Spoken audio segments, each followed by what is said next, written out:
السلام عليكم ورحمة الله وبركاته. أعوذ بالله من الشيطان الرجيم. بسم الله الرحمن الرحيم. الحمد لله رب العالمين ولا عقبة للمتقين والصلاة والسلام على رسوله محمد وعلى آله وأصحابه أجمعين. اللهم علمنا بما ينفعنا وانفعنا بما علمتنا وزدنا علما وكرما يا أرحم الراحمين. Allah'ımдар жоқтан бар қылған, улуу жана сулуу болгон Аллах Таала чексиз мактоолорду айтайлы. Анын сүйкүмдүү кулу Мухаммед саллаллаху алейхи вассалам саламдардан салаваттар айтайлы. Саламатсыздар тугандар. Өткөн сабакта фикир боюнча сөз баштаганбыз. Фикирдин кээ бир өзгөчөлүктөрү боюнча. Эми фадилату тафаккур, ошол ойлонуу боюнча, акыл калчуудун фазилети боюнча. Аллах Таала Куранда бир канча жерде ошол ойлонууга, акыл калчууга, үлгү алууга бир канча жерде буйрат өзүнүн китебинде.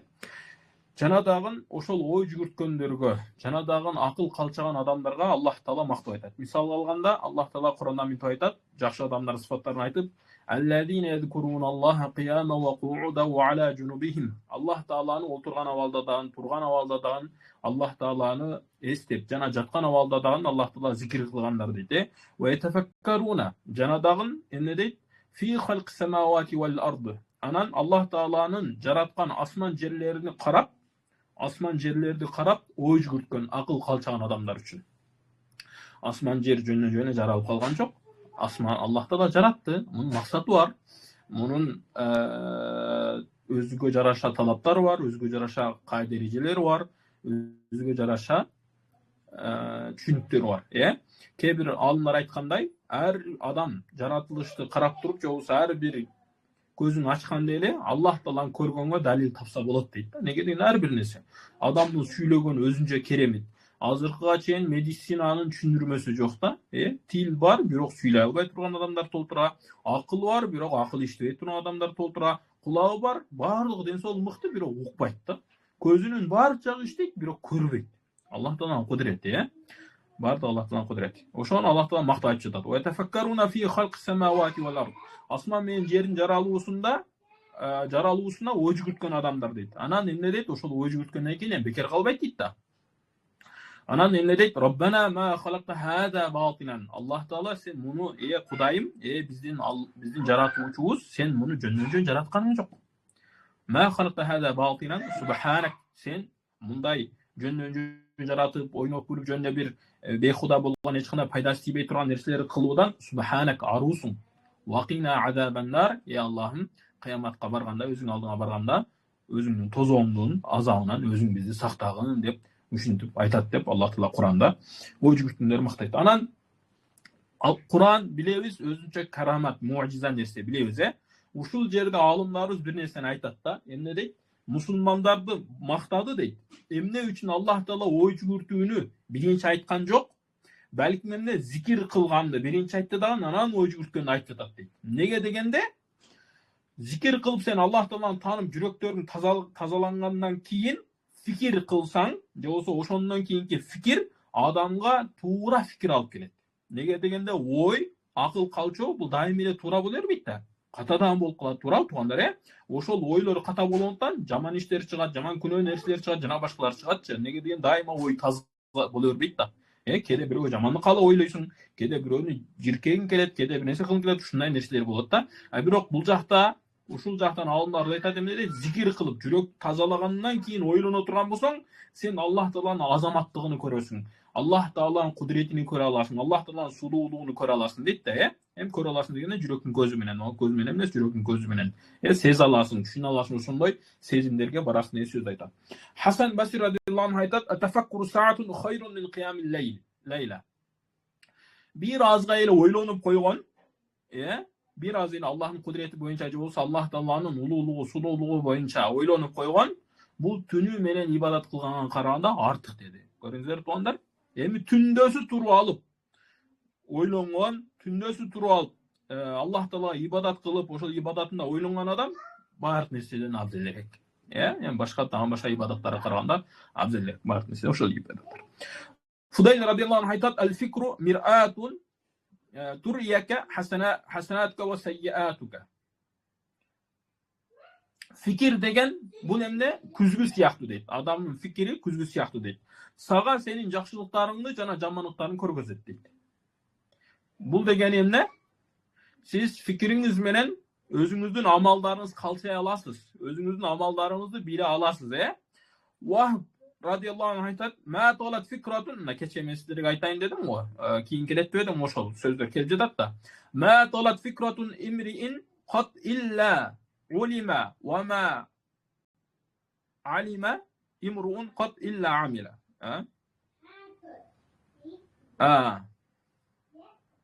Alime ekan, kechirasizlar. "Ma talat fikratu imriin qattun illa alima." Onu yerga o'tirib qo'yamiz.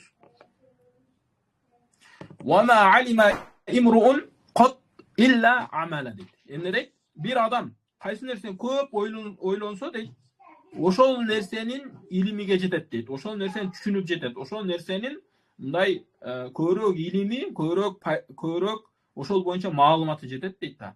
Эми кайсы адам кайсы нерсени көрөк билсе дейт, ошол нерсени жасайт көрөт дейт. Адам адатта ошол илиминдеги, оюндагы болгон нерселерин жасайт да адамчы.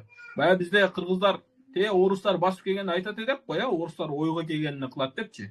Алардын ой жүгүртүүсү башкача да, кыргыздардын ой жүгүртүүсүгө караганда башкача. Ошондуктан алардын кылган нерсеси биздин кылган нерсеге каршы келет. Ошондуктан сиздин ой жүгүрткөнүңүз сиздин айлана чөйрөңүзгө байланат тугандар.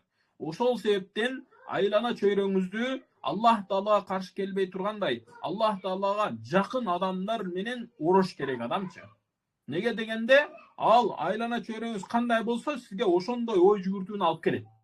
Ошондой ой жүгүртүү сизди ошондой бир амал жасаганга түрткү кылат. Ошол кылган амалыңыз сиздин натыйжаңыз болот ананчы.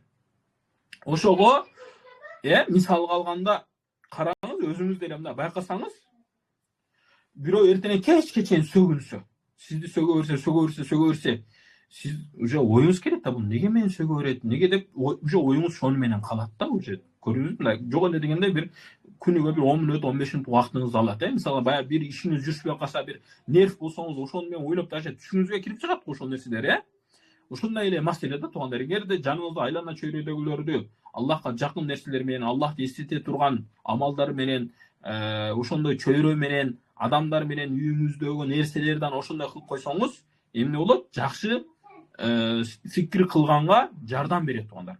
Ошондуктан айтышат алдыңкы кездерде эртең менен турганда эшиктерди ачып, терезелерди ачып, үйдү шамалдатырыш керек. Неге? Анткени бул эмне ойдун таза ойлонууга жардам берет да, тазалык адамды мындай комфорттан кылат, анан оюнун да таза эме кылышына жардам берет, ойлонуусуначы. Ошондой эле эме дагы порядочность деп коет, баягы эме деп коет, тартиптүүлүк. Ар бир нерсе өзүнүн жерде, мисалга столдун үстүгө келсең, баардык нерсе чачылып жатса, баардык нерсе оюң ушул жакка карап кетет да, туурабы туугандар, Туурабы? Же болбосо сен бул жактан зикир кылып жатасың, субханалла деп зикир кылып жатасың, анан жаныңдагылар ушак кууп жатат биякта, паланчы мындай болуп кетир, тигиндей болуп кетир десе, сен субханалла деп тилиң айтып жатат, оюң аяка карап кетти да. Ой ошол жакка карап кетет. Ошондуктан айлана чөйрө көңүл буруш керек. Ошого айтканыбызда, зикир, сааркы зикир, мындай ой жайында болуп, башка нерселер адамга көп таасир бербей турган учурда зикир кылган эң мыкты да, оюң чачылбайт. Только Аллах Таала менен гана болгон аракет кыласың. Тахажжудда зикир кылсаң, тахажжудда ибадат кылсаң, сен төлгө Аллах Таала менен болосуң, башка нерсе сени Аллах сыйтпайтчы. Көрүңүздөр, фикирдин даражасы кандай туугандар, ошого көңүл буруш керек. Кайсы нерсе менен көп ойлонсоң, ошол нерсени барып жасайсың да, акырындачы. Барып жасайсың көп учурда. Эми бул 100% эмес албетте. Көбүнчөсү ушундай туугандар. Умар ибн Абдул-Азиз радиаллаху анху Умар ибн Абдул-Азиз айтат: "Ал-фикрату фи ни'амиллахи та'ала мин афдалил ибадат, мин ал-ибада", дейт, мин афдалил ибада. Эмне дейт? Аллах Тааланын неаматтары боюнча, Аллах Тааланын сага берген жакшылыктары боюнча ойлонуу, акыл калчоо бул ибадаттардын ичинде эң жакшы ибадаттардын биринен дейт. Ибадаттардын ичинен жакшы болгон ибадаттардын бири Аллахтын сизге берген неаматтары боюнча фикир кылуу. Чындыгында эле ушундай да туугандар, Адам биздин табиятыбыз ушундай да. Бирөөдүн жакшылыгын эстесеңиз, бирөөдүн жакшылыгын унутуп калбай жүрсөңүз, ошол адамга мындай мамилеңиз жакшы болуп баштайт. Ал эми бирөөдүн жакшылыгын сиз билбесеңиз, унутуп калсаңыз, ага карата мамилеңиз жаман жакка өзгөрүп кетиши толук ыктымал. Мисалга алганда караңыз. Бирөө сизге акча бердирди, бирок через бирөө аркылуу берди, сиз берген адамды билесиз, ким ол акча кимдики экендигин билбейсиз. Кимден бергенинчи. Ошол мисалга Асан берди. Ортодо кимден? Мисалга Бакыттан бердирип жиберди. Сиз эми о Бакыт сизге бергенде Бакытты жакшы көрөсүз да. Бирок ал акча чындыгында Асан өзүнүн атын бекитип туруп Бакыт аркылуу берди, бирок сиз ортодо Бакытты жакшы көрөсүзчү. Эми биз билишибиз керек. Аллах Таала ачык да, жашыруун эмес, Аллах Таала ачык. Ачык дегенден максат эмне? Аллах Таала бар бир билебиз, баардык жакшылык Аллахтан экендигин. Көздүн көрүүсү Аллахтан экендигини. Ушунча жашка келгенибиз Аллахтан экендиги, мусулман болуп төрөлгөнүбүз Аллахтан экендиги, мондо сабактарга катышканыбыз баардыгы Аллахтан экендиги. Ушундай бир коом менен ороп койгон Аллахтан экендиги. Эптеп болсо да 5 вакыт намаз окуп жатканыбыз Аллахтан экендиги. Макул не болсо да хижаб кийип жүргөнүбүз Аллахтан экендиги, жана башка бар жакшылыктар Аллахтан экендигин билсеңиз, сиз Аллахка болгон сүйүүңүз артат туугандар. Кантип артпай койсун? Кантип артпай койсун? Мисалы элестетиң, бирөө мага күнүгө эртең салам берет, жакшы көрүшөт, мен тамак ашымды кылып берет, үйүмдү жыйнап берет, башка иштерди кылып берет, жөн бекер эч нерсе сурабастан жөн эле кылып берет да, ошол адам мен кантип жакшы көрбөйүн? Кантип жакшы көрбөйүн? Мисалга сиз неге паланчы менен доссуз? Анткени анын сизге жакшылыгы бар да. Сиз баягы кыйналып бир сүйлөшкүңүз келсе барып сүйлөшөбүз. Бир кыйынчылык болуп калса, наныңыз жок болуп калса, нан сурасаңыз берип турат. Туз жок болуп калса, туз сурасаңыз берип турат. Кошуналар келгенде жардамчы керек болсо, кошуна жардам берип кой десеңиз жардам берет, же досум жардам берет десеңиз жардам берет. Тиги эмнеде? Аныкыга сиз барасыз той топурларда, өлүм жетимдерде эмне кылат? Жардам берип турат да сизге. Жакшылыгы бар, ошол жакшылыктарды унута албайсыздан, ошону жакшы көрөсүз. Неге анын жакшылыктары бар сизгечи? Ошол себептен. Неге ошол паланчы досуңузга караганда башка эле бир Бишкектеги же болбосо бир көлдөгү же Европадагы же Америкадагы бирөөдү жакшы көрбөйсүз? Неге ошондой досуңузга кылганда мамиле кыла албайсыз? Анткени ал Америкада, Европада сизге эч кандай жакшылык, эч кандай нерсеси тийбеди да, таанышыңыздан жок да. Ошол себептен ага сиз жакшы мамиле кыла албайсыз. Ага сиз ыраазы боло албайсыз да.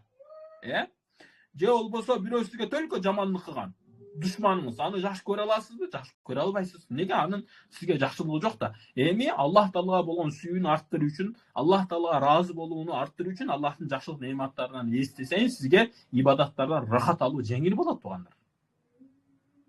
Аллах Таала ибадат кылыш жеңил болуп калат. Аллахка ибадат кылыш жеңил болуп калат.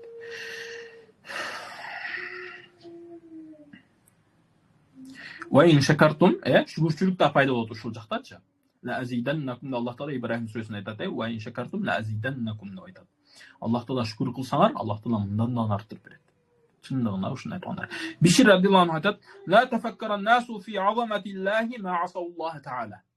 Медет Бишир радиллаху анху, эгерде адамдар Аллахтын улуктугу боюнча ой жүрткөндө, акыл калчаганда, Аллах Таала эч качан күнөө кылбайт эди. Аллах Таала күнөө кылбайт эди. Аллах Таалага бейбаштык кылбайт эди. Аллах Тааланын айткан өкүмдөрүнө каршы чыкпайт эди. Биз ошол Аллахтын улуктугу боюнча ойлонбойбуз да. Мисалга законду билебиз. Закондун кандай күчтүү экендигини, канчалык бизге таасири бар, баягы иштей турган закондор да, эми жөн эле жазылып баягы иштебей турган закондор бар, Жок, иштей турган закондорду баягындай адам өлтүрсөң же уурулук кылсаң же баягындай интернетке тарап кетсе бир баракаттарың, жаман амалдарыңчы, законго каршы келе турган. Ошону билип туруп биз законго каршы чыкпайбыз го. Законго каршы чыкпайбыз. Неге? Анткени сен законду билесиң да. Ал өмүрүңө зыян, жашооңо зыян, акчаңа зыян, үй бүлөңө зыян, ден соолугуңа зыян, кымап койсо баардык нерсеңе зыян дегендейчи. Билесиң, ошол себептен. Эми Аллах Тааланын законуну билбейбиз да. Аллах Тааланын азаматтыгыны законду билгенчелик билбейбиз. Эгерде билгенибизде, кандай эле законго каршы чыкпаганыбыздай, мамлекеттин жөн эле мамлекет болчу. Мамлекеттин законуна каршы чыкканы бааны иштей турган закондор, ошол каршы чыкпагандай, Аллах Тааланын дагы законуна каршы чыкпайт эдик бизчи. Аллах Тааланын дагы өкүмдөрүнө каршы чыкпайт эдик биз. Бирок неге каршы чыгып жатабыз? Анткени ойлонбойбуз, билбейбиз ал нерсеничи. Чындап Аллахтын улуктугу боюнча адам ойлонсо, көп нерсе өз жай-жайга түшөт.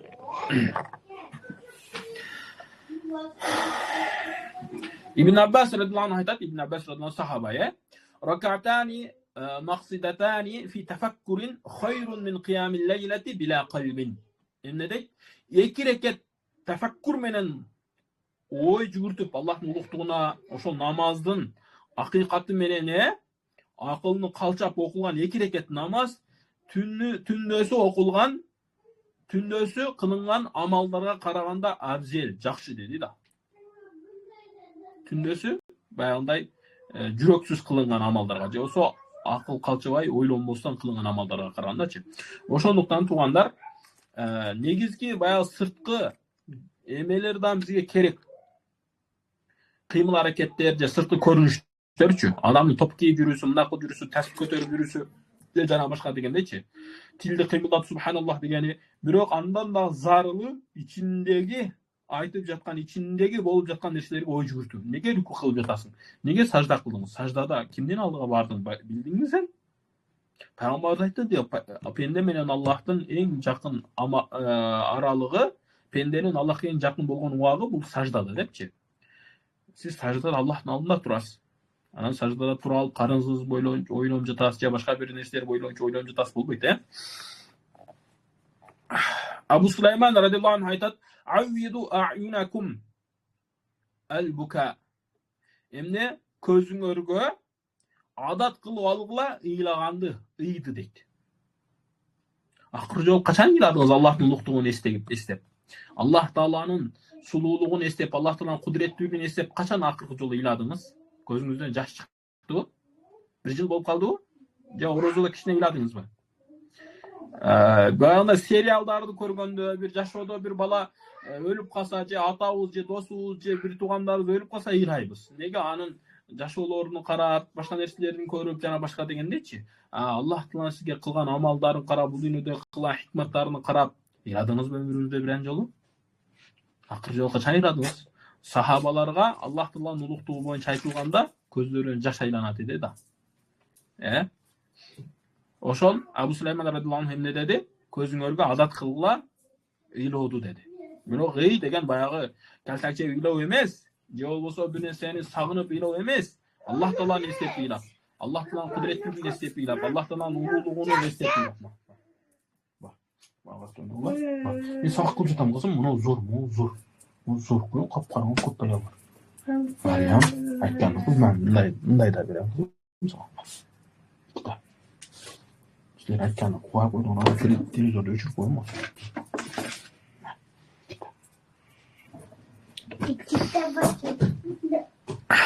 Wa qulubakum atafakkur. Жана жүрөгүңөргө адат кылгыла эмне? Ой жүгүртүүнү, акыл калчоону тафаккур кылганды дейт, Башка жерде мынтип айтат Абу Сулайман радиллаху анху: "Ал-фикру фид-дунья хижабун анил ахира." Дүйнө боюнча ойлонуу, бул дүйнөдөгү нерселер менен ойлонуу акыретти жаап коет дейт. Чындыгында эле ушундай.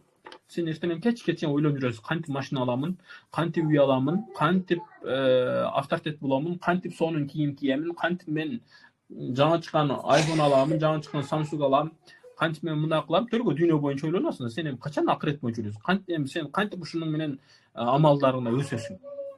Кантип Аллах Таалага жакын болосуң? Хижабун алил ахира хакыйкатан. Эмне? Акырет чындап тосуп коет бул. Чындап тосуп коет. Ва уқубатун ли ахлил вилая. Алем олиялар бул дүйнө боюнча ойлонсо, аларга эмеси жазасы ушул. Аллах Тааладан алыстаганын жазасы ушул болуп калат, Вал фикру фил ахирати. Эми сен акырет боюнча ойлосоң дейсиң, юрсил хикма. Адамга хикматтуулукту пайда кылат. Даанышмандыкты пайда кылат. Эмне? Акырет боюнча ойлонгон адам даанышмандыкты пайда кылат. Чындап эле ушуну айткандар. Ва яхья ал-кулуб. Жүрөктөрдү тирилтет. Сен буга чейин бекер эле жашап, жөн эле жашоо ушундай экен деп жүргөн болсоң, акырет боюнча ойлонуп баштасаң, жүрөктөр чындап тирилет. Кантип тирилет? Аллах Тааланы эстөөгө тирилет. Аллах Тааладан коркууга тирилет. Аллах Тааланы сүйүүгө болгонго тирилет. Жөн эле тирилбейт. Хатим рахматуллахи алейхи мындай айтат: "Минал ибрати язидул илм." Ибра бир нерседен сен сабак алуу менен адамдын илими көбөйөт дейт. Ибра кылуу менен. Ибра дегени бир нерсени түшүнүү, ошодон баягы сабак алуу деп коет бизде кыргызча, Сабак алып туруп өткөн болгон окуядан деп коет Ошол бир нерседен сабак алуу менен адамдын илими көбөйөт. Чындап ушундай. Sen buga çeyin kerseyip жүргөнсүң, анан ошо керсейгендигиң үчүн бир жолу чоң зыянга учурадың. Андан кийин керсейбей калдың. Sen özüңдү аалыммын деп ушунда көтөрүп жүрдүң да баардык нерсени билем, баардык нерсеге жооп берем деп. Анан айткан сөздөрүң китепке 100% каршы чыгып калды да. Бирөөлөрдүн орозосун бузуп таштадың, бирөөлөрдүн намазын бузуп таштадың. Билбестен эле билем деп айтып берипчи. Ойлонбостон туруп эле айтып бериң эле. Анан кийин ошол нерседен кийин аалымдар сага өзүң жайын көргөзбөйт. Же болбосо сен өзүңдү ойлоп калсың, мен ойлап болуп кеттим депчи. Же болбосо мен ушундай баймын, менден өткөн бай жок, менен өткөн жакшы адам жок деп ойлоп кеттиң. Анан жакшы адамдар көргөнүңдө ибрат алып, сабагын алып калсаң, өзүң жайыңа чөйсүң да. Ушунда чындап илим көбөйөт адамдачы. Илим деген ошол. Сага ушуна акыбал келет, сен ошол акыбал сени өзгөртө алат да. Ошол нерсени илим дейт туугандар. Ал эми баягы маалымат болсо, ал нерсе илим эмес туугандар. Ал маалымат алчы. Ал маалымат. Ошондуктан илим менен маалымат айырмалаш керек. Бардык эле окуган адам илимдүү эмес туугандар. Ал балким билимдүү, маалымат бар. Ona kasırgan eke. Onu al. Bak. Meryem berip koydu şu. Sen arkını al. Sen ikisi okşuş bulat kızım. Onu der Meryem'e. Bak çıkma. Bak. Kaçık. Bak eşit. Cevap bakalım. Böyle. Cevap eşit. Bakalım. Cevap eşitti. Bu şişti. Soğuk çıtan kızım. Oşoğa emne ilim менен маалыматты айырмалап билиш керек туугандар.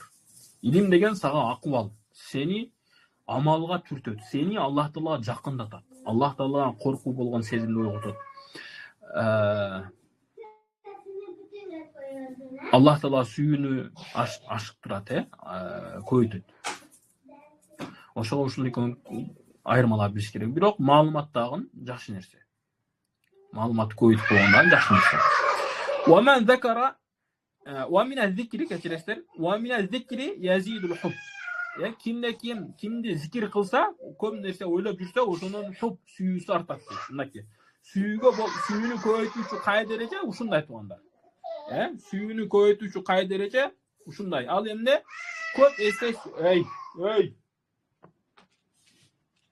Саугутчу да мен кызык, бан арак бар бакыр. Keçiresler hem yaş ballar. Bitti uqtaş keregi uqtabады da. Şoğa hazır. Bakır жатат. Ушул кай дереже туугандар. Эмне дейт? Ва минал зикри язидул хуб. Зикир кылуу менен, бир эстөө менен ошол нерсе болгон сүйүүңүз артат. Ошондой да туугандар. Дүйнөнү да биз көп ойлонобуз да. Зикир кылуу деген ошону эстеп жүрүү, акыл алуу, дайыма оюң ошо менен алексиң. Сен эртең кече кантип акчам көбөйөт? Үйүмдүн биягына кантип мындай кыламын, кантип могул жакка кандай эшик койсом экен, кандай подвал кылсам экен, кандай телефон көтөрсөм экен, кандай кийим кийсем экен, быйылкы жылга кайсы кийим мода, кайсы сумка мода, кандай машиналар менен жүрөт экен, таксилердин кандайын чакырсам, автобустун кайсы менен жүрсөм, ушундай көп дүйнө боюнча ойлонгондуктан ошо болгон сүйүүбүз күчөп кетет да туугандар. Ушул кай дереже көрдүңүздөрбү? Эми эгерде Аллахты биз көп эстесек, Аллах Тааланы көп биз зикир кылсак, зикир деген ошол эстөө, көп зикир кылсак, Аллахка болгон сүйүү ошондон күчөйөт туугандар.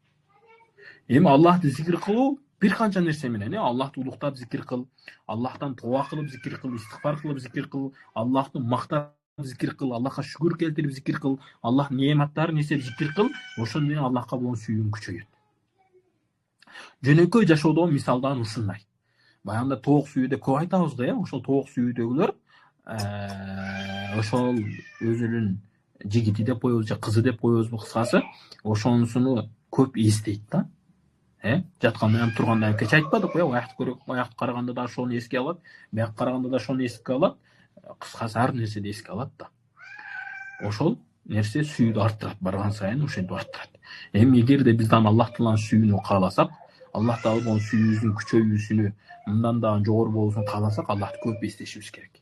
Мейли Кур'ан окуу менен болсун, мейли намаз окуу менен болсун, мейли орозо кармоо менен болсун, мейли итикаф кылуу менен болсун, мейли ажылык умра кылуу менен болсун, мейли сабак берүү менен болсун, мейли сабак алуу менен болсун, мейли тасбих тартуу менен болсун, мейли дуа кылуу менен болсун, айырмасы жок.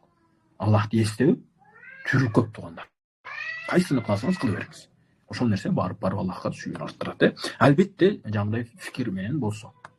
Жөн эле тил менен же көз менен же жөн эле маалымат катары окуп койсоң же угуп койсоң ал пайда бербейт. Муну айтып кеттик, буга чейин. Ва мия тафаккуру язидул хауф. Кимде ким көп ойлоно турган болсо, эмне Аллахка болгон таквачылык күчөйөт. Аллахка болгон коркуусу күчөйөт тугандар. Ибн Аббас радиллаху анху айтат: "Ат-тафаккуру фил хайри яду илал амали бихи." Жакшы нерсени ойлонуу ошону амал кылууга түртөт адамды дейчи. Жакшы нерсени ойлонсоң, ошону амалга алып барат сени, ошол ойлонуу сени амалга алып барат дейт. Ва надму ала шарри яду ила таркихи. Адеми жаман күнөөлөрүңө, бир жаманлык нерсеге сен капа болуң, надым, баягы капа болуу эмес, не деп коет? Кыргызча не деп коет тугандар? Надым кылуу, баягы кейүү деп коет.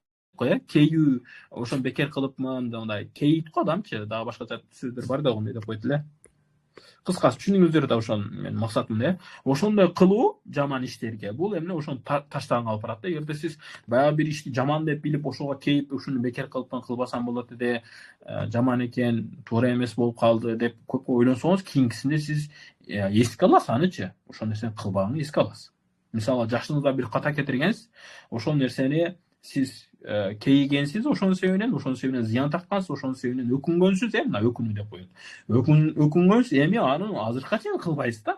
Туурабы туугандар, жана башка деген. Мисалга жаш кездерде болот го, баягындай бир жерде шымың чечилип калат, же бир жериң жыртылып калат, же бир жериң бир нерсе болуп калат дегендечи. Аны азыркыга чейин кылбайсың, ихтияттап жүрөсүң. Ошондой абалга түшүп калбагандан сактанып жүрөсүң да. Мисалы элестет, кичине кезиңде элдин ортосунда футбол ойноп жүргөнүңдө эмең болуп калган. Эмне деп коет, шымың жыртылып кеткен, мисалы эркектерде көп болот го. Эми азыр сен футболго барганда да, башка жака барганда да запаска алып жүрөсүң да, чтобы ошондой акыбалга кайра түшүп калбашсын, көрдүңүздөрбү? Ошондой эле эгер күнөөдөн да өкүнсөңүз, күнөөнү кылганда да кейсеңиз, таштайсыз анычы. Аны сөзсүз түрдө таштайсыз. Неге? Анткени анын зыян экендигин түшүнүп бартап жетесиз да, Мисалы, баягы аялдарда көп болот, эми аялдарда эме кыздарда кээ бир жерге баягы пайпага жыртык барып алса, кээ бирөөлөр уят кылса, мындай бекитип, зорго эме кылып, анан экинчи жыртык пайпак кийбей турган болот да, пайпак, Ошол сыяктуу эле дагы башка нерселер туугандар, башка нерселер. Мисалга, баягы элдин алдында же алымдардын алдында бир кыйын болуп бир сөздү сүйлөй койгонсуң, алым ошол жерде өчүрүп койгон да сеничи. Анан экинчи алым алдында аны сүйлөйсүң да, аны ихтияттап жүрөсүңчү. Уже коркосуң алда ондой сөздөр сүйлөгөн же негизи эле сүйлөгөнгө коркуп каласың. Мисалга бизде болот да, эми кээде устаздардын алдында кээде сүйлөп коесуң кээ бир нерселерчи. Анан кийин кээ бир суроолор бере коет, анан өчөсүң да шеттечи. Ошол жерде өчөсүң. Неге? Сен бул жерде адепсиздик кылып койдуң же болбосо бир туура эмес иш кылдың да. Ошол себептен сага жазасы ошол болду. Ошондой эле туугандар, бир жаман нерсе, бир күнөө нерсеге өкүнсөңүз, кейсеңиз, аны таштайсыз барыпчы. Жакшы нерсени ойлонуп, ошол жакшылыкты кыламын, кантип жол табамын десеңиз, жол табылат туугандар. Жол табылат. Ошондуктан эгерде караңыз тууганым, кантип илим аламын десеңиз, жолдор чыгат. Секин акырын барып жолдор чыгат да. Кантип бир кандай жакшылыкты өмүр боюга кылып жүрө турган бир жакшылыктарды кылайын десеңиз, барып жолун табасыз да туугандар. Барып жолуну табасыз. Ошол сыяктуу эле кантип мен могул садака кылсаңыз же болбосо бир бирөөгө жакшылык кылсаңыз, ошол жакшылык эң достойный адамга же болбосо эң бир лайыктуу адамга кылайын же эң жакшы бир көркөм акыбалда кылайын десеңиз, ошону дагы жолун табасыз да туугандар. Ошого адам жакшылык боюнча көп ойлонуп жүрүш керек. Кантип жакшылык кыламын? Кантип сооп табамын? Кантип Аллахты ыраазы кыламын деп ошол Аллахтын ыраазычылыгы боюнча көп ойлонсоңуз, табасыз туугандар. Жолдор толтур, ар бир баскан турганда, отурганда, жатканда, ар бир амалда көрсөңүз болот туугандар. Имам Шафи радиллаху анху айтат: "Истаину алал калам бис-самт." Эмне? Силер күчтөнгүлө бакубат болгула, күчтөнгүлө эмне? Сөзгө карандай сүйлөмдү башкарууда, сөздү башкаруу үчүн күч топтогула, өзүңөргө үн чыкпагандык менен. То есть сүйлөгөн жакшы эмес туугандар. Көп сүйлөгөн, бизде кыргыздарда жакшы сөз бар, ата бабалардан калган, көп сөз бок сөз деп айтылат. Бул бекер сөз эмес. Чындап эле ушундай да. мындай belki ilim alıp kalsan kebir nерселерди көрүп баштайт экенсиң да. Кебир жерге барсаң бирөөлөр өтө көп сүйлөйт да, өзүн аалым сезип алабы, же болбосо бир чоң бир даражада өзүн бир нерсе сезип алабы.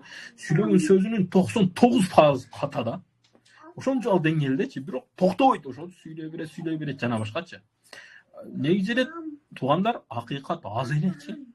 Акыйкат аз, анан ал туруктуу нерсе да. Анын айланасындагы кооз нерселер же болбосо бар десеңиз. Мариям, кара сиет экен. Кечиресиздер туугандар. Ошол үн чыкпаганга көп сөз сүйлөгөндүн ордуга, эмне үн чыкпаган менен күчтөңмү дейт да. Тилиңерди кармаш үчүн, оозуңарды кармаш үчүн үн чыкпай жүрүп үйрөнгүлө дейт. Валал истинбат бил фикри. Ал эми истинбат кылыш үчүн бир нерсени өндүрүп чыгыш үчүн, бир нерсенин натыйжасына башка бир жакшы натыйжа чыгарыш үчүн эмне фикир кылат. Албетте бул жакта фикый маселе айтылды, бирок мен жок, мындай бизге керектүү нерсесин айтып жатам. Истинбат деген фикый өкүмдөрү чыгарыш үчүн деп айтты да. Биз истинбат деген экинчи мааниси жалпы бизге тиешелүү болгон, тасаввуф жагынан карасак, эмне бир амалдан же бир окуядан жакшы бир нерсени өзүңө натыйжа чыгарып алуу. Фикир менен болот да, Мисалы бир окуя болушу, эми ошол жактан эмне пайда алдың, эмне зыян алдың. Же болбосо бир сабак болду, эмне пайда алдың, эмне зыян алдың. Сабакка катыштың. Анан зор болду, сонун болду деп, бирок жашооңдо бир нерсе өзгөрдү. Бир пайда алып жатасың жашооңдо? Жокпу? Анда сен жөн эле убакыт өткөрүп жатасың.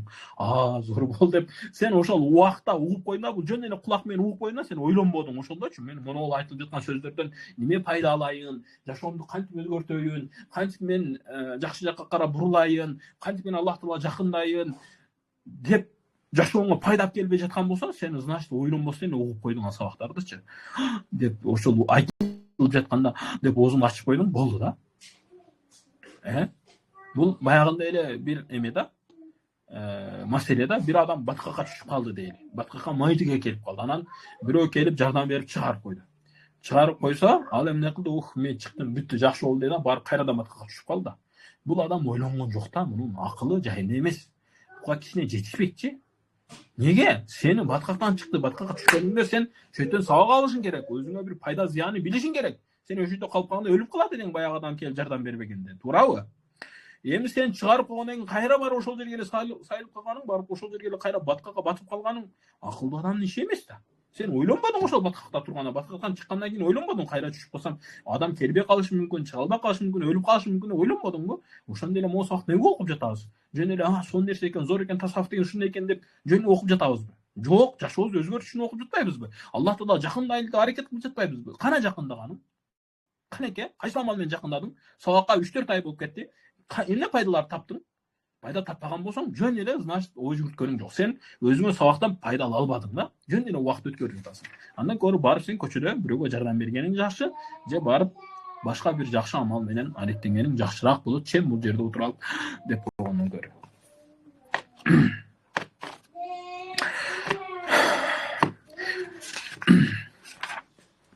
Андан кийин бул жакта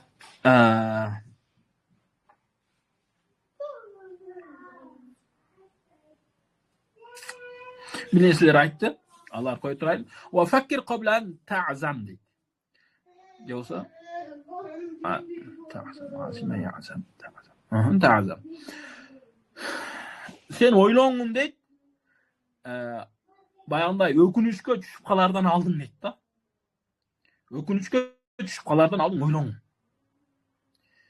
Чындап эле ушундай да, эгерде сен бул дүйнөдө арам жашоодо жашасаң, Аллах Тааланын өкүмдөрүгө каршы чыгып жашасаң, өлөрдүн алдынан баштап, же болсо өлгөнгө чейин деле болуп калышы мүмкүн. Кысасы көбүнчөсү өлөрдүн алдынан башталат, наржа бүттү да өкүнүч да.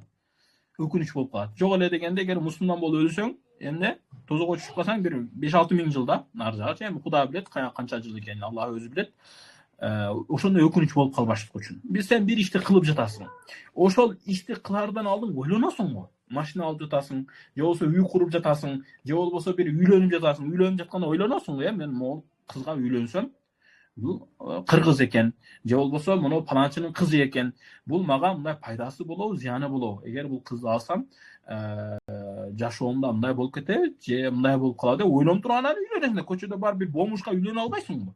Жете Америкадан барып bir kafirga өз биздин салтка туура келбеген, биздин үрф адатка туура келбеген бирөөгө барып үйлөнүп алып, же болбосо ошол жака күйөөгө тийип албайсың го. Ойлонобуз го, туурабы туугандар, ар бир ишти. Мисалга, ошол телефон алып жатканда деле же бир жумуш кылып жатканда деле ойлонобуз да, бул жумуштун мага кандай пайдасы бар, кандай зыяны бар экендигинчи. Неге ушундай кийин өкүнүп калбаш үчүн да. Ошондой эле туугандар акырет иштеринде да ушундай ойлонуш керек. Кайсы иш эң сооптуу? Ошол боюнча ойлон. Эң сооптуусу боюнча ойлон. Эң сен колуңан келе турган азыркы эң жакшы амалдар кайсы? Ойлон ошолор боюнча. Оштобу сен кыяматка барганда ойлонуп, өкүнүп калба да. Мен бар ачык кой. Бул ачыктан кылып. Burakanda açıktım. Ачыкты ачык. Açıyordum uzun. Макул.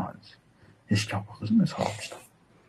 Ошого адам ойлоnuş керек туугандар, өкүнүп калганга чейин ойлоnuş керек. Кыяматта кыскасы алдан кое турайлы туугандар. وتدبر قبل أن تهجم. Tahjum eкен, мен акыл калча дейт. Сен баягы hujum кылганга чейин, hujum деген ошол ишти баштаганга чейин, же болбосо бирөөгө атырылганга чейин кичине ойлон. Кичине акыл калча деген сөз айтты. Washawir qabla an tuqaddim. Же болбосо taqaddam. Экөө тең. Мен кеңешкин бирөөгө бир нерсе бергенге чейин, же сунуштаганга чейин. Бирөөгө бир нерсе сунуштаганга чейин. Карады. Ла. Ойлон эмегин кеңеш дейт да. Эгер бир жакшылыкты билбей жатсаң, бир алдыга карап өнүгүүнү билбей жатсаң, кеңешкин билгендер менен. Сурагын,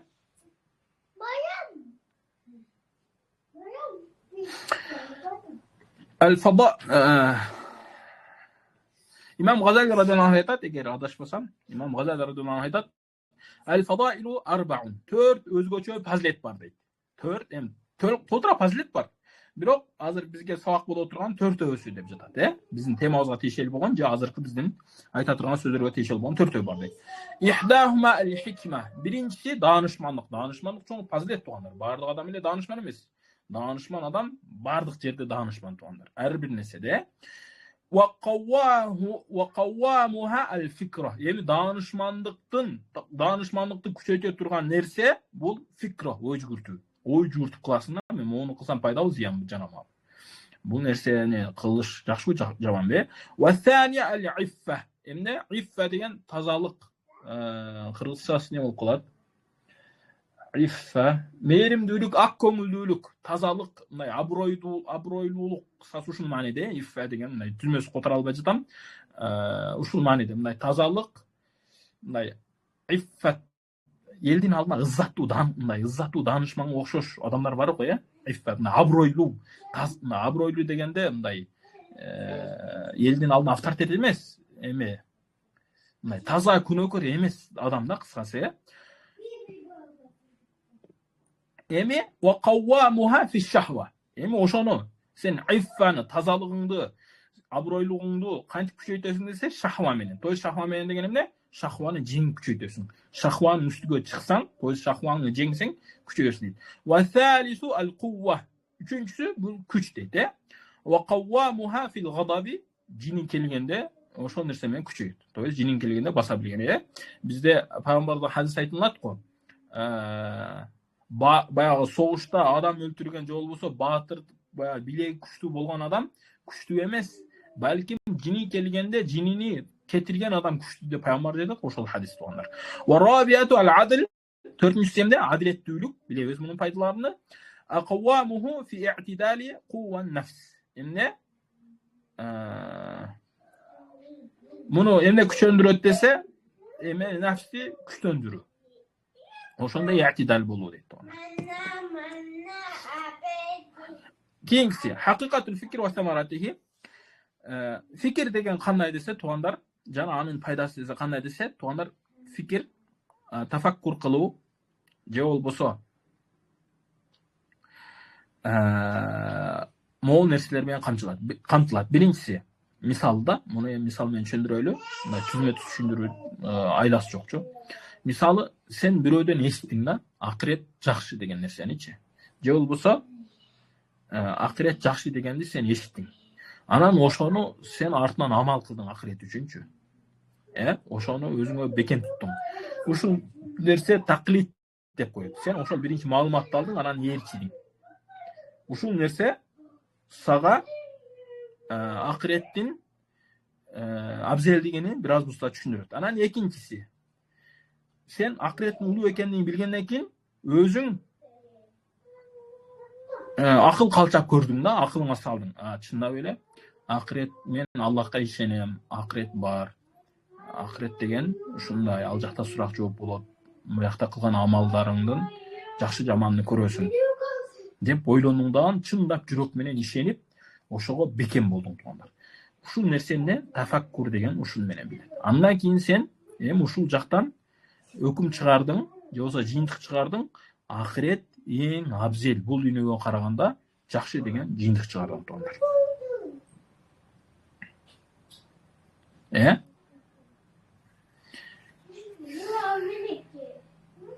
Эми караңыздар. Ошол сен кайсы бир нерсени билсең, кайсы бир нерсе менен алектенсең, ошол нерсе жүрөккө чогулуп, ошол жүрөктө эме болсо, не деп коет, бандай издивач деп коет, айкалышса туугандар, жогору жакта айткандай тартиптер менен, то есть маалымат келип, ошол маалымат боюнча акыл калчап, ошол нерсени билсең, анан вал ма'рифату натаижул ма'рифа.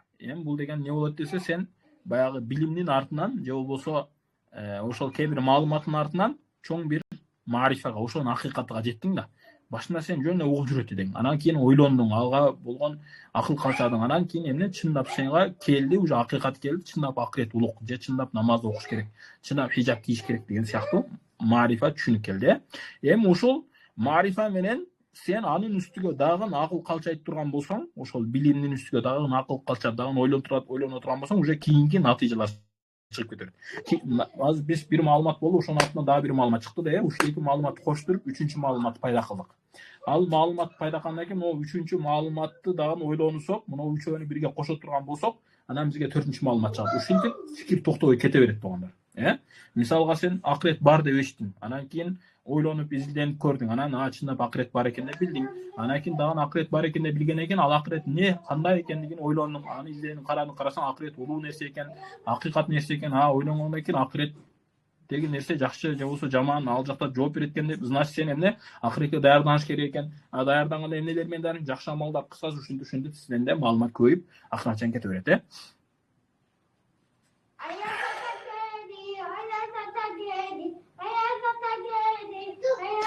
Эми көптөгөн адамдар ушул нерседен аруу дейт да, алыс дейт. Неге десе, анткени алар акыл калчабайт, ойлобойт дейт да, ушул маалыматтарды эшиткен, билген нерселер боюнча. Эми уамма самарату фикр, ошол акыл калчабы же болсо ой жүгүртүүнүн самарасы болсо, адамда илимди, чыныгы илимди пайда кылат. Сен баягы маалыматтар бар да сендечи. Сенде кээ бир мындай нерселер пайда болду, көрдүң адамдарды, же болбосо маалыматтар пайда болду. Эми ошону менен акыл калчадың, же болбосо ошону бир аз түшүндүң, шундан кийин сага илим келет. Илим деген эмне? Ошол амалы менен, ошол сезими менен сага келет. Андан кийин сага ахвал келет, сезимдер келет, сен уже акыреттин истегенден коркуп баштайсың, акыретке даярданып баштайсың дейт. Вал а'мал, жанадан амалдар пайда болот, ушинтип баарычы. Эгерде адамдын жүрөгүндө илим пайда болсо, анда сөзсүз түрдө адам жүрөгүндө хал, сезим пайда болот. Ошол сезим пайда болсо, сөзсүз түрдө амалдан пайда болот. Элестетиң, бирөө акыретти эстеген, акыреттен корккон адам жөн эле жатат деп ойлойсуз. Жөн эле жатпайт да. Мисалга сиз айтты да, бирөө илим айтты, сен үйүң күйүп жатат десе, үйүм күйүп жатат дегенде отурасызбы? Жок, сизде уже сезим башталат.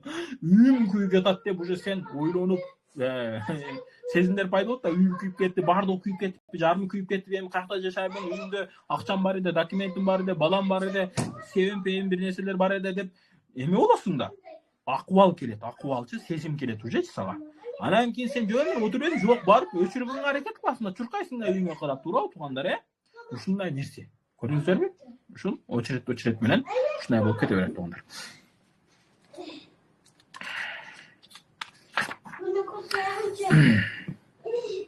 Мәжари фикр. Эми ошол ой жүгүртүүнү кандай нерселер менен болуш керек деп айтылат туугандар.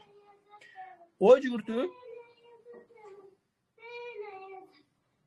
Аллах Таалага жакындоону максат кылгандар, Аллах Таалага сүйүүсүнү күчөйтүүнү максат кылгандар, туугандар, ушул фикирге көңүл буруш керек. Эмнени көп ойлоносуң, эмне менен арек болуп жатасың. Эми ошондо сен фикирде ой жүгүрткөндө кандай болот десе, бир канча түрдө. Сен Аллах Тааланын кылган нерселер менен, баягы кудуреттин афаалдарын көрүп баштайсың, жакшы болгончу. Ошолор сени Аллах Таала жеткирет. Же болбосо сен Аллахтын сыфаттары боюнча ойлонуп баштайсың. Ошол Аллахтын сыфаттарынан сени ошол жака жеткирет.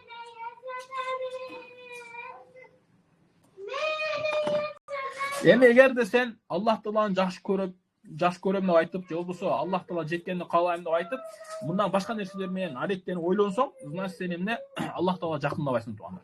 Анткени сен Аллах Таалага жакындайм, Аллах Таалага барам деп айткан максаттарың жөн эле жалган. Бул жөн эле сөз да, мындай илим эмес, жөн эле маалымат катары сен өзүңдү ошентип алдап жүрөсүңчү. Баягындай да, мен үйүм күйүп жатса, менин үйүм күйүп жатат экен деп жөн эле отурган сыяктуу да. Эгер менин үйүм болгондо чынында барып өчүрөт элем да, туурабы туугандар, Эми караңыздар, туугандар. Фикирди кандай кылып ойлонуулар боюнча, туугандар. Бизде биринчи инсандан баштайбыз, туугандар. Кийинки иншалла кийинки сабакта балким Аллах Тааланын сыфаттары боюнча ошол жака жететирбиз. Адам өзүнүн оңолуусунда, Аллах Таала жакындоосунда өзүнүн сүйүктүүсүнү же болбосо Аллах Таала жага турган сыфаттарын, анан жакпай турган сыфаттары боюнча көп ойлонуш керек. Биринчиси, ушуну 6 түргө бөлөбүз, туугандар. Биринчиси, мааси, күнөөлөр боюнча ойлонуш керек, туугандар. Күнүгө эртең менен турганда адам өзүнүн 7 основной мүчөсүгө көңүл буруш керек. Колуң, бутуң, оозуң, көзүң, кулагың, 5 болуп калдыбы? Анан ой жүгүртүң, жүрөгүң. Ушул 7 мүчөгө, сенин көзүң кандай күнөөлөр менен арек болуп жатасың күнүгө?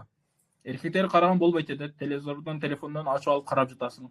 Кулак менен ушактарды эшитип жатасың, эшитпей жатасың. Тилиң менен эмнелер сүйлөп жатасың, эмнелер сүйлөбөй жатасың, Ушул сыяктуу ар бир мүчөгө көңүл буруш керек. Эртең менен турган адамчы өзүгө көңүл буруш керек. Мисалга алганда, тилге көңүл бурганда караш керек. Тил эмне менен арек болуп жатат күнүгө?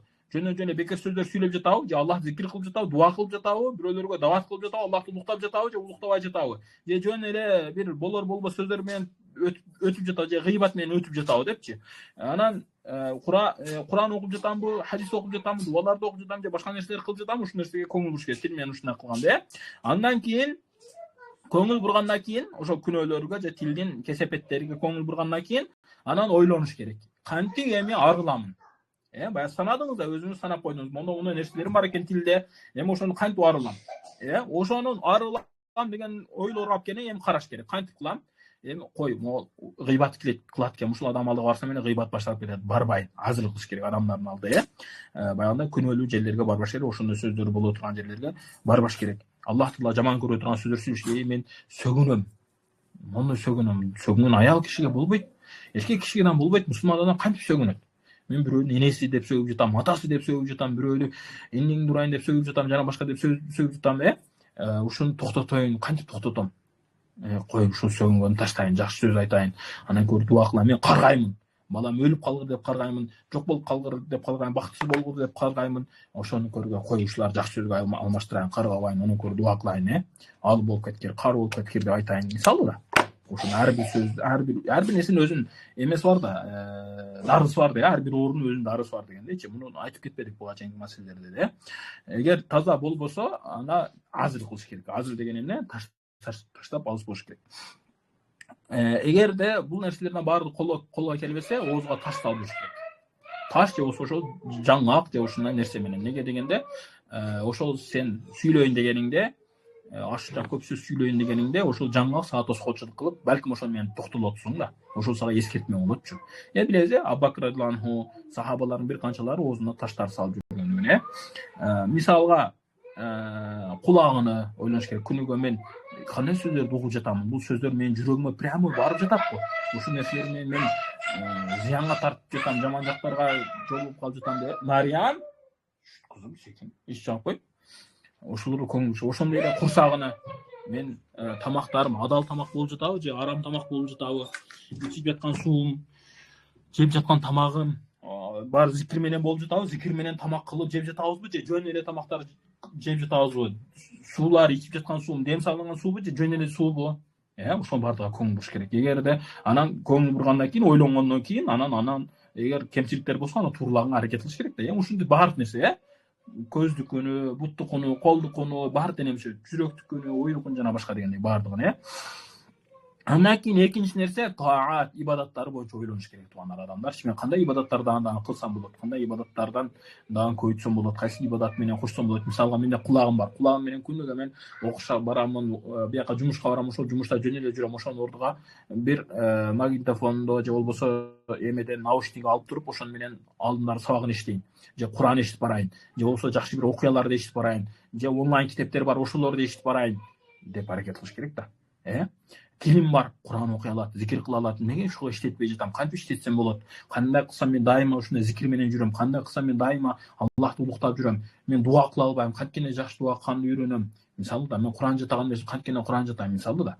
Кысасы ушундай баары денем үчүн, баардыгына ушул нерсени көңүл буруш керек. Иншалла ушул жерде токтотобуз. Кийинки сабакта сифатул мухликатул лати махаллухал калб, жүрөктөгү оорулар же болбосо ошол сыпаттар боюнча иншалла сөз кылабыз. Ошол боюнча ой жүгүртүү кандай, ошол сөз. Субханаллаху ва бихамдиhi ашхаду ан ла илаха илля анта астагфирука ва атубу илейк.